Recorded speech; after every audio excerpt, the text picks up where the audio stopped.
in London, Oubai. Let's start with that research from RUSI, that think tank in the UK. Are you surprised that it's found that NATO doesn't have the strength it thought it had?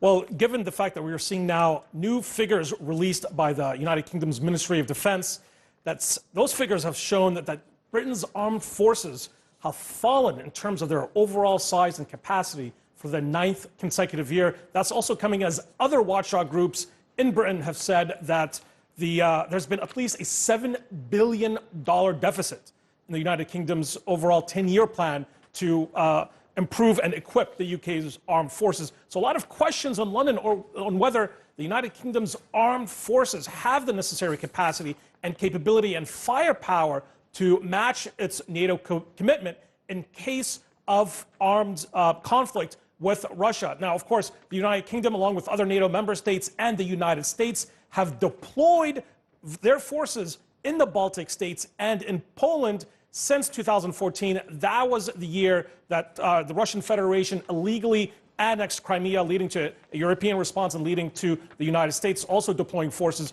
alongside Europe's eastern flank with Russia. Now, major questions on whether the United Kingdom has the funding and has the necessary capacity to match the Russian Federation's forces. When we talk about a shortage of ammunition, a shortage of firepower, that's something that the Russian forces have no shortage of, massive stockpiles. So that's led to NATO, a major concern by NATO's allies in Eastern Europe and the Baltic states. The thing is, you're mentioning, as this research does, about a critical shortage, RUSI says, of artillery and ammunition, and the UK's army being outgunned by Russian forces. Are we talking about a ground war here, and is that the sort of conflict that is being prepared for? Because I thought the methods of war had moved on a bit, and it will be mostly conducted remotely, talking about missile strikes and drones and that kind of thing.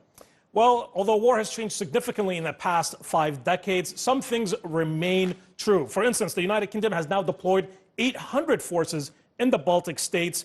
The U.S. has around 4,500 forces on a rotational basis in Poland, to include battle tanks and armored vehicles. So now, when we look at where those forces are placed, they're placed in an area called the Suwalki Gap. This is the gap where NATO believes that any armed approach by the Russian Federation would take place. So we're talking about potentially a major ground war that would take place in a very small and dense packed area, hence the concern on why the United Kingdom may not have the necessary firepower in the contingency of a major conflict with NATO's arch adversary, the Russian Federation. Okay, what about this line from Turkey and its refusal to back a defense plan for the Baltics and Poland? Surely they're not going to carry out the threat not to back a NATO plan. Well, in the lead-up of the NATO Leaders Summit, this is, of course, the 70th anniversary of NATO. Now, NATO wants a unanimous approval by all 29 member states of this plan to defend East Europe and to defend the Baltic states. Turkey saying, hey, look, we've done our role. We're defending NATO's southern flank. We want a NATO recognition of our fight against terrorists and against the YPG terror group in northern Syria. Of course, Turkey is the only NATO member state that faces a terror insurgency on its borders. So now a major ask and request by NATO going to the summit in London, wanting recognition by other member states of the war that is fighting against terror groups.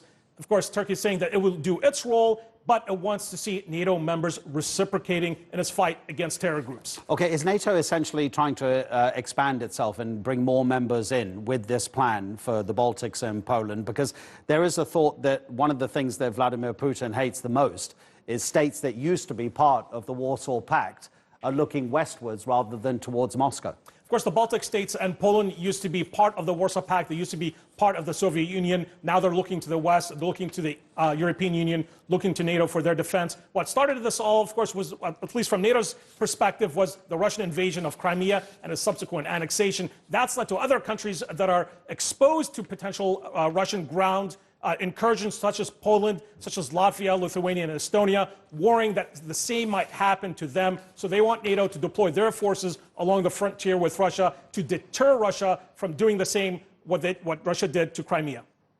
Oubai, thank you so much indeed. The military industrial